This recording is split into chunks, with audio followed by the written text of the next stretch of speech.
Good day. My name is Angel from FuTech.io, founder and CEO, and we take the guesswork out of decision making by matching buyers and sellers in an easy way. Our matchmaking methodology has assisted our sellers in generating nearly $1 million worth of revenue. Our focus and passion is in assisting startups and SMEs and helping them in finding new customers and doing business in Africa. Today, I'm super excited to be joined around the topic of digital marketing for startups and SMEs. And my special guest today is Lior Vexler, CEO and founder at OptimusQ, a Techstars backed company. And today you'll be learning about the secret weapon for marketers running content campaigns, how a young startup achieved groundbreaking results, and the $1 million method, how to generate a buzz about your brand and the biggest publication in the world, and what startups and SMEs can do better. OptimusQ provides companies with the ability to manage their brands, digital ads, campaigns, and multiple advertising networks in a smart, efficient, and automated way, all under one roof. Lior, such a pleasure to have you here today. Welcome to the show, my friend. Thank you so much, Angel. It's my pleasure to be here. Fantastic, fantastic. Now, just to kick us off, please can you just tell us a little bit more about yourself and OptimusQ? Definitely. So, my name is Lior. I'm 38 and I live in Tel Aviv in Israel. I'm gonna go take you through my career journey and it will show how did I reach, or how did I get to the point of building OptimusQ. So my real professional journey started at the age of 24 when I decided to move to New York. I majored in advertising marketing in FIT. It's actually one of the best schools in fashion, but I studied marketing over there. And it was funny, when I actually moved to New York, I thought about doing something more related to music. I used to produce like electronic music. I even released some records. And I started like FIT really without really knowing what I would like to do when I grow. And I started with general classes. I was studying like psychology, sociology, and I had also some friends with me who were taking those generic classes. But their plan was to move to a more like business school or accounting. And when the time came that we had to make a decision if we're moving to those schools, I felt like this is really not what I wanted. Like I really, wanted something that does have a business aspect, but I really looking for the creativity, something that lets you create. The same way I used to create music, now I wanted to create something. And I really found it in the advertising and marketing industry back then. During my major, I had many classes, but one was called digital marketing, which made me become really passionate about the digital revolution that was happening back then. We're talking about 2009. And I remember one case, which is really like, I still remember to this day, so it means it affected me. We had a class called digital marketing, and the professor showed us a blog where someone was writing about the type of worms you are using for fishing. And it was generating tens of thousands of dollars a month. And for me, it was really like a aha moment about the power of the digital world and how powerful, like to get the right content to the right audience, and how huge it probably will become as the internet will grow even bigger. And it did. So fast forward to our days, content is one of the most important things that every business needs to know. And there are so many channels and so much noise for the users, social media, mobile apps, publication, and all of them are actually competing for the user attention. And it just kind of shows how important it is to get the right content. So we will discuss this and how basically you break through the noise. After graduation, I worked for the Society of Digital Agencies, which is basically a member club of some of the biggest and the best digital agencies in the world from all over. It was a privilege to work with them.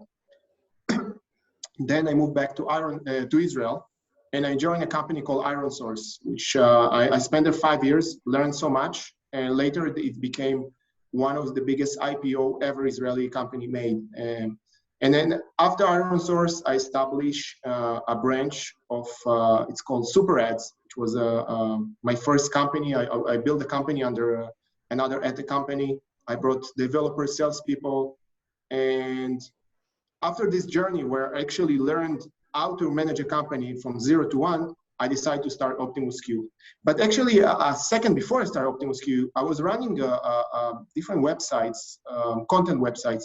I was writing back then about crypto, finance, and I was trying to starting to make very nice amount of traction and money. And I had two challenges. One was, how do I get users in scale to the site and still, but keeping this in a positive ROI? And the second one was, how do I find the right content which users basically love to read? I noticed that sometimes one good article usually outperforms like 10 others. So just finding the right content, it was really, really crucial. And this is how OptimusQ was born. First, as a platform for our own need, for our website, for our publications. And at some point, our user base grew and became significant, and I was getting more and more interest from companies who were inquiring about the platform. I made some research, and I realized that content marketing is already big, but it's going to get even bigger with all the changes the industry is going through. And probably everyone knows about Apple and soon Google will phase out the third-party cookies. So the ability to target users is going to be disappear, basically. And I think that what I realized that our ability or what we are building to match the right content to the right audience on the biggest publication in the world will be probably one of the only ways or the best ways to actually targeting at scale. That's what's called contextual targeting. And this is basically what brought me to create OptimusQ and to help as many businesses as I can around the world. Fantastic. I love that, man. I love that. What an amazing story. And I think it definitely sounds like it's been a journey, you know, understanding yourself and what you want has brought you to come up with OptimusQ. You know, I love that work that you guys are doing. Now, in terms of, you know, if we jump into marketing and understand more about what are the fundamentals of digital marketing? So marketing as a topic, it's pretty big thing. It basically covers everything. It's basically digital marketing is the main alley that companies seek to increase results on the web. That's kind of the most generic definition I can give to that. And digital marketing includes everything from content marketing, social media, organic, SEO, search optimization. You can also talk about now the influencers and so on and so on. There are so many aspects, like the internet is so crowded these days, and there are so many ways to do digital marketing. And I think the most important is, and this is going back to fundamentals, is to identify the right audience and give them the right content on the right place. This is like, I would say these 3 points, which are maybe, I put it in a very simplistic way, but they're like the secret to really grow your business, to really get your brand out there. That's the way you should do it. It can be from the most simple way of just sharing some posts on LinkedIn, or actually a full marketing strategy, holistic approach. But it always has to come to those fundamentals. Who are my audience? What channels I want to be there? And how do I get there? How do I distribute it? Awesome. Awesome. Now, in all of this, obviously content is in the middle of it. You know, content you've mentioned a few times in your story. You've mentioned, you know, that it's very important. Why is content important?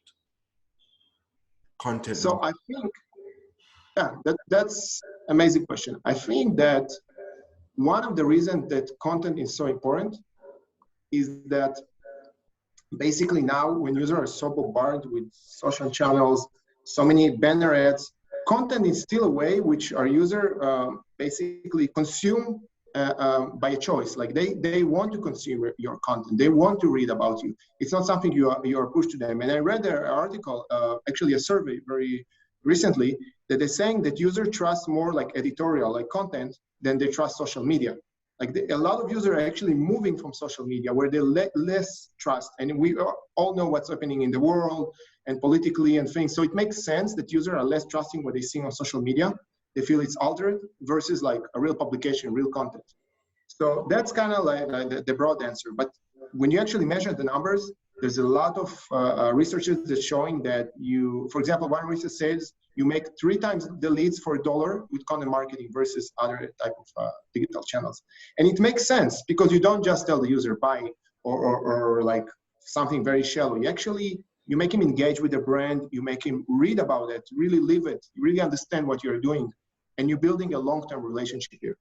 So I think this is some of the main, I mean, obviously I can speak about this for forever, but I would say your audience will stick around longer. You will have better traction there than social media. Your audience will trust you. You generate, as we mentioned, more leads. It can improve conversions. And also your business will become, in general, more visible because with content, you know, it lives on the web forever. And if you wrote something good, you might find that years later, it still brings traffic and people are still coming to there. And I think also great content basically position your company as authority. So you're writing about something, everyone knows you're an expert. So who do you want to go when you buy the service or product? You want to go to the experts.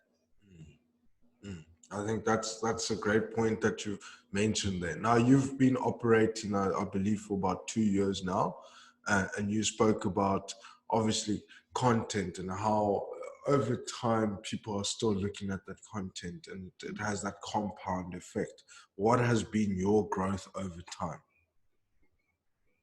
So our growth, you mean as OptimusQ? Yes. Your growth, definitely. maybe you can just share a bit about your growth over time and the challenges, obviously industry challenges that you've faced or SMEs and startups face themselves still today. Okay, definitely. So I think for growth, I will use the most common definition. There are 3 phases: early stage, the growth stage, and the late stage. Okay, we are focusing more in our, just to explain to the listeners, the early stage usually means you didn't raise money or you raised a little bit, it wasn't significant enough. You're still kind of looking for your, exactly what is your product, what is your fit.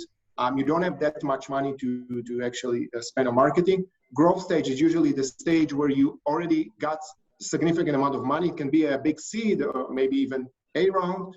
But now actually your investors are breathing down your neck and saying, okay, now bring me results, you need to grow. And the third stage, the late stage, is usually the company is more established. They raised already probably A round, B round, or tens of $millions. They're already, now there's already systems, there is methods how to do that.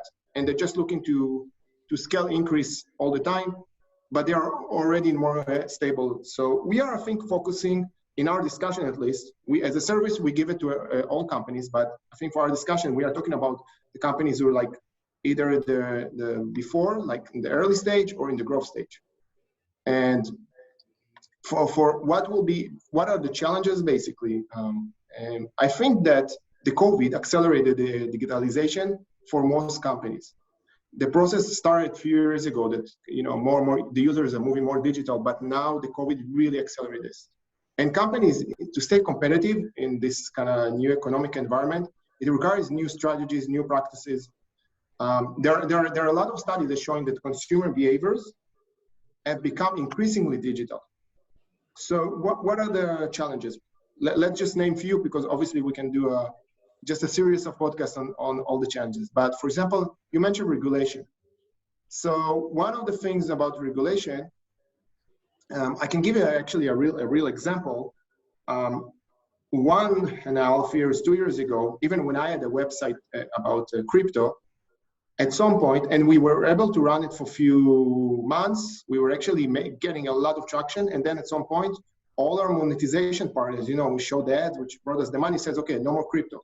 We are blocking you. We will not allow you to promote anymore. And I think for 2 years, the crypto and now NFT industry, also the CBD, were really facing a hard time because, you know, everyone are on digital, everyone are promoting on digital, but they were like kind of banned from that. I do see a small change over time. We just closed a very interesting NFT client. They're doing something really cool. They provide you token against real gold. But I think it's still kind of just starting. In order to approve this client, I had to fill a special form and use kind of our OptimusQ relationship with the big media channels. But this is example for regulation of industry that really affected those businesses and affected them to grow. I can also say from the side which is less clear, I getting a call almost every 2 weeks from a friend who has a startup saying, Lior, I had all my growth and my users on Facebook, they just blocked my account. I don't know what's going on. I don't know what's happening. I don't know who I should speak about. And it's happening so often. You probably read about this in different threads in the internet. And there is no answer. They just block your account. You did something. You might have the most legit product in the world. And you based all your users, all your marketing efforts on Facebook. One day, poof, it's gone. So this is type of regulation which is not even clear. You don't even know what kind of regulation did you broke. But because of all the changes in the world, I don't know, Facebook became so sensitive that it really affects those small businesses, especially when you are not spending millions and you don't have like a dedicated person, account manager in Facebook, and you find yourself lost. So this is really from I would say from the regulation point of view, this is some of the challenges. Okay, fantastic. No, I think definitely in terms of regulations and challenges, whether it's Facebook, LinkedIn, Twitter, if you're a small business owner, you have to read all the terms and conditions in terms of using the product, because I know that founders take the product to the next level, you know, and exactly. and there's obviously customer protection acts to make sure that, you know, customers, users, day-to-day users, they also feel comfortable while they're there, because they, like you said earlier, is that people get bombarded. There's lots of information. Not everything is targeted very well. So some people just get overwhelmed because they feel like, why am I getting this? You know, not like, oh, wow, you know, I've been looking for this. And that's obviously, I understand, is how you want to position. And part of the fundamentals is making sure that you are going after the right people. Now, yes, you know, we had a chat the other day, and I know one of the things I wanted to really understand is how AI is expected to change the industry. That's an amazing question. That's a great question, because in OptimusQ, we've been really focusing in the last 6 months on AI. This can be a broad discussion, but just kind of to put it in a structure, I think AI is getting now more attention than ever before. Wherever you believe it's the next big thing for marketing agencies or a buzzword, but we see it more and more companies actually offering things that related to AI, and it has the ability to change the digital marketing landscape radically. I want to give you an example that everyone knows about AI, which already been used for a while. For example, Netflix. They actually use machine learning to tailor not only the films or the TV shows, your recommendations that you are watching, but actually the thumbnails that you see for those shows. They actually use AI all the time to test and find the best personalization, you can say. And this was, by the way, this was impossible with the traditional market. Obviously, back in the day, you just add one ad and it's working. So this is really the power what AI gets. And I think that one of the interesting things, like people asking always the question, would AI replace the people? Will AI replace the agency? Will AI replace the employees?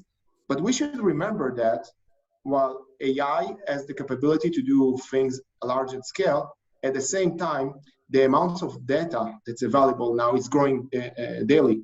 So the AI, in a way, I don't think it's replacing the people. It's just helping us find ways to better mine the data, better analyze it, and apply it to advertising, marketing, and make it more attractive every year. So I think that AI basically is going to revolutionize the industry. It's still, although it's used a lot, it's still kind of in its, we are just starting to scratch the surface of what the possibility it can do. But I feel like we will have a point when, instead of being bombarded with all those ads, banners, and create fatigue with the user, we will able to really pinpoint to the user exactly what he wants and what he needs. I would say I think one thing is that we should remember that at the same time, while AI is getting stronger and more focused on the user, there are some regulation, which we didn't mention before, where Apple did it last year and Google will do soon, when they are actually going to ban third-party cookies. It means that I'm not able already, or those media channels are not able to actually track you along different websites. And it's really, really strong, and I don't think there is a turning back from this. And this is basically what we are, OptimusQ said, that we are providing a new way to targeting, which is not based on you personally. It's more based on behavioral characteristics. Like, I know if you're reading this article on this and this time, you are more likely to like this product or service. And I think this is where the contextual and the content is coming to end and will become even stronger and bigger in the next few years. Awesome, awesome. Yeah, I really believe content marketing is just going to get bigger. And I also believe that AI is changing industries. You know, it's super awesome that you mentioned Netflix. You know, AI, you know, we tend to call it matching algorithms. And if you look at, as well, dating platforms use matching algorithms, and they match people to their ideal partners very quickly. You know, and that's a market that's generating like what, $5.8 billion. There's also recruitment platforms, organ donor platforms. Organ donor platforms have assisted doctors in making life-saving decisions. And I remember that just in America alone, there's been over 40,000 successful organ donors. So that's another one. I mean, just another one is click-through rates are 10 times greater than regular display ads because of matching algorithms, as well as recruitment marketplaces, and how, I mean, not recruitment marketplaces, as well as the real estate marketplace. They use matching algorithms nowadays in order to help people view and find hundreds of properties very quickly and easily. So you're right that, you know, AI or matching algorithms or machine learning, it's really still at the early stages, but it's really gonna change how people live and do business. And that's for me is really exciting. Now, what I wanted to jump on is, you mentioned to me there's a secret weapon for marketers running content campaigns. Please, can you just tell us a little bit more about the secret weapon? Definitely. I think we reveal it a little bit when I was giving the introduction. The secret weapon is really be able to create the right content, and then knowing how to distribute it. Meaning, how do you reach to the biggest publications out there, CNN, Fox, and CNBC, etc. And one of the secret weapon, which obviously I've been using it for many years, and companies who've been working with us discovered this method, is to get, so I'm going to give you a few methods, right? I'm going to share with you a few ones. One method is, for example, to get your story featured on some good publication, more like a PR kind of piece, and then take this piece, which usually, you know, even if it's a big publication, you get maybe traction for 2 days, and then it disappears in the web forever. You know, users stop seeing it. But then you take this piece that was maybe on TechCrunch or I don't know, whatever your startup was featured on, and you repurpose it on the biggest publication with those paid content marketing. And it means that now, from just maybe a few thousand people who saw you, you take a budget relatively small, and through OptimusQ, or you can do it manually by yourself. Obviously, it's more challenging. With a small budget of few thousands, maybe tens of thousands, you are reaching tens of millions of eyeballs, tens of millions of impressions. You get tens of thousands of users clicking and visiting your page. And I think this is such a powerful thing that so many people just don't know and don't utilize enough. I just had a call this morning with a friend. He has a startup in the, they're doing AI, actually another AI for outdoor sports like sailing and things like that. And he was asking me, he said, listen, I have this article someone wrote about me. I forgot the name of the publication. How do I repurpose it? I told him, yeah, you came to the right place. You should talk to me from the beginning. And we are planning now to do the same thing for him, like basically repurpose all his great content and get it to the biggest publication out there. And it gives you all the things we mentioned before. It gives you the authority. Users actually want to read about you. You actually have users reading, for example, if we put it on CNN Sports. So people are reading about sports, and then you're not pulling them to, I don't know, some article about cooking. You actually bring them to sports. So read about how this AI changed the peak performance for Olympic sailing team, which this is what actually he does. He's working with the Olympic sailing team in the world. So I feel like the secret weapon is really knowing the right content, the right audience, which we do with the OptimusQ, and then how to distribute to the right publication. So we know how to do it effectively and in a really cost-effective manner. And I think this is a big secret. And there beside those channels, there's so many opportunities out there on channels to get amazing traffic, relatively low cost. And so many startups are actually not aware for this. How much, and not just that they are not aware for this, more than that, they don't understand how much power it has, how much it can grow and really change their business forever.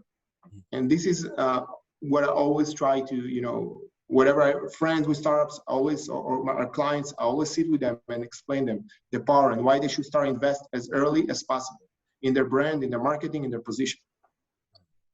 Awesome. Awesome. I also feel like, so the secret weapon takes us to the $1 million method. Now, we've spoken a couple of times. Tell me, how did a young startup achieve groundbreaking results, and how does it tie in with the $1 million method? Amazing. So it goes to what we were speaking before. We had a startup in the medical devices industry. And they were actually making a patch which measures user glucose levels to give you some insights about your health. They wanted to do a soft launch and get users to know about them. Now, obviously, this is the type of product like in the health industry that you cannot just put users like a banner and say, buy now. It's something that about my health. I want to understand what you are doing. I want to understand if it's something good. It's very personal. It's very serious. And we, together with OptimusQ, predicted what will be the right story to promote, and we help them with our prediction, the AI, and also based on our data, what is the right story. And we managed to get them to the biggest publication in the UK. With a relatively low budget, they were really, really getting a lot of traction. We get 400% increase to their traffic website, tens of millions of impressions. And what's amazing is that the results we brought were in the same budget that we're using Facebook, but we brought double. Like the results were double. We brought twice conversions and much more conversion impression on really the biggest publications, Sky and whatever, like on the UK. And then actually the media channel that we were working through were so happy about that they actually released it as official case study in their website.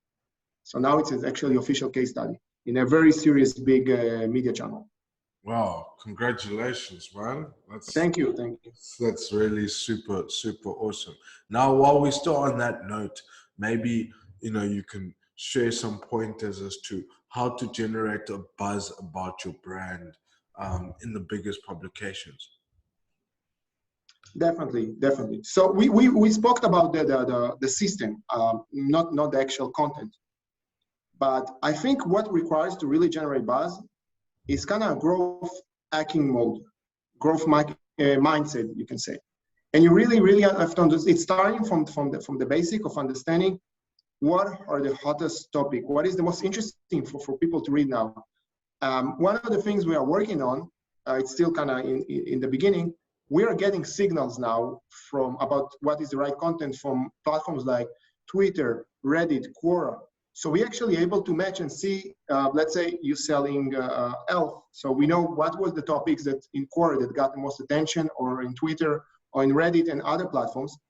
And when you actually understand what's the topic that makes user excited, the kind of the tone, the language, you understand what already worked on users. You don't need to invent the wheel. Just understand what is the content that already worked.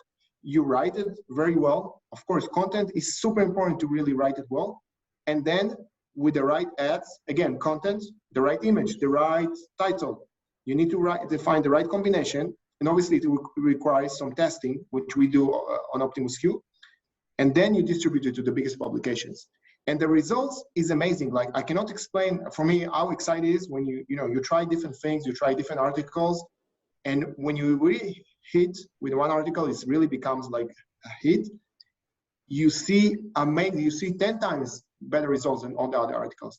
And it's not always something that I can put the finger and say why people actually like it. But just by you iterating, trying, and putting different content, you are finding amazing results. And when you really got this content, which is exciting people, it's yours and it's forever, by the way. And you will repurpose it again in 6 months, people will still like it. Because you touch some place, kind of, we go to psychology in their emotional place, which really made people excited about, or really moved people. And I think this is really the secret. Find the right content. Already it's out there. Find it. Read. You already can see what people are excited. Try it. Iterate. Test until you find the ones that really, getting the buzz. Awesome explanation. Now, in that journey where people are looking for content that connect with people, in your journey, maybe you can share a little bit more about what have been great tools for you to use, technology tools, whether it's listening tools or just social media tools that startups and SMEs and founders could find a lot of value from and could already start to use. Definitely. So I think in my own personal journey, first of all, for myself, even to kind of give myself the right attitude and mindset, I listen, I try to read something every day. I used to a lot of smart people speaking, and I can talk about different coaches. Like, I don't know, I really like Tony Robbins, for example, and the things like the way he speaks and his methods is something that I actually apply into my business. In terms of the finding the great content for inspiration, I think LinkedIn is amazing. Nowadays, LinkedIn is really, really powerful. You just follow people who are really good at content. You will see the content is attracting a lot of readers, and just see what they are doing right. And it's already, once you start following on few people like that, you already see the patterns. It's becoming clear. Should I just put some paragraphs talking about myself in generic, or should I say a provoking question? You already understand, like, even without understanding that you understand, you already become, you already realize what sparks people interest. This is in terms of I think the social channel, LinkedIn and Twitter actually are the strongest, in my opinion, these days for startups and businesses. They're the strongest channels, and you really should just follow people, see great conversation. And you know what most important for content marketing, regardless if it's paid or organic, you just need to go out there and do it. Don't overthink it. Even if at the beginning it's like, okay, you're not writing the best. If you're from an international, like if from another country, English is your first language, don't worry. Don't worry about spelling mistakes. Don't worry about things. You will get out there. There is so many people reading your content. This is something like, for me, it's like, I knew about this, but I didn't understand it. There's so many people, even now when we are posting on LinkedIn, who are actually passively reading about you. They're not liking, they're not sharing. You think you're not reaching, but they're actually liking about you. And then they come to me in their private messages and say, oh, wow, great, I want to try this product and this and that. So you don't even understand sometimes the effect of when you inspire people and you get good, great content, how much effect you have out there. Mm-hmm. And that's my kind of the biggest advice is just get out there, start producing great content and distribute the content.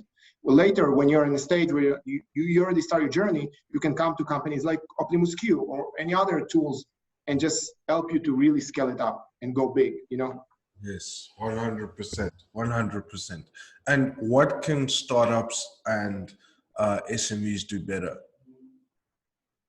So I think that the first and the most important thing, and this is I'm saying from experience of talking to hundreds of startups founders. I've been myself in a Techstars accelerator, and most of the companies, 12 companies are my friends. All of them in a way, or most of them, I don't want to say all, but most of them neglect the marketing, and they have a mindset of, okay, you know, when I raise this and this money, I will dedicate this and this amount for marketing. No, it's too late. You start marketing from day one. You start positioning your brand and your content out there. Start as soon as possible, because this is the thing that will bring you the growth. This is the thing that will build your business. And almost, I mean, there might be exceptions. I don't know if you're selling to the government or something, then you don't need, you just need to negotiate with them. But most of the businesses do need marketing. They need it doesn't matter if it's B2B, B2C. Obviously, B2C is even harder. But you need people to know about you. You need to become the authority, the expert in your field. And this needs to be started sooner than later, because later it will be more hard for you to establish. And that's, I think, the number one thing. Get in the game as soon as possible and start really creating content. Even, by the way, if you don't have a budget, there's so many free, amazing things you can do to build your personal or company brand in the beginning, which I would recommend. Start learning, testing, and, you know, as soon as possible. Awesome. No, I agree. You know, to everyone out there, start today. You know, it doesn't have to start be. now. There's so many free things that you can do. You know, I think, I don't know if you're aware of an artist, a big Nigerian artist, one of the biggest in Africa, is Bruno Boy. He's just won awards recently, and, you know, he produced a big hit on Zoom, you know, during COVID. Wow. Wow. Amazing, man. That was interesting. You must watch the interview. It was Trevor Noah where they discussed that. But you know, there's no reasons to hold back and to start, and especially with branding, as you've mentioned, and content. You know, you have to. It's a compound effect. You know, you have to keep releasing, keep putting content out there for your brand or for yourself. But I think Lior has been such an informative, such an education, and really great speaking with you. You know, I've really enjoyed it. How can you tell me, how can people find you? So definitely, they can go to our website, which is OptimusQ, like the letter Q.com. There is a really easy way to book a demo with us. I'm always, by the way, happy, regardless if you use our services, our platform, I'm always happy to jump on a call, even just with a device, the same as I was sharing on this call. I'm also mentoring on a platform called Growth Mentor. So I would say I have less time now for mentoring because of my startup, but anyway, book a call with me through OptimusQ, and I will be happy even giving you advice, even if you don't have the budget. Feel comfortable. Like, I'm always happy to, you know, you never know when the relationship, you know, can grow in the future. So you can always reach out to me, seriously. Awesome. Awesome. Such a great to connect with you, and I will be chatting to you soon. Thank you so much. Thank you to everyone listening out there. This was powered by FuTech.io, where we take the guesswork out of decision making by matching buyers and sellers in an easy way. Thank you so much. Take care. Thank you, Angel. Thank you for having me. Fantastic. Bye.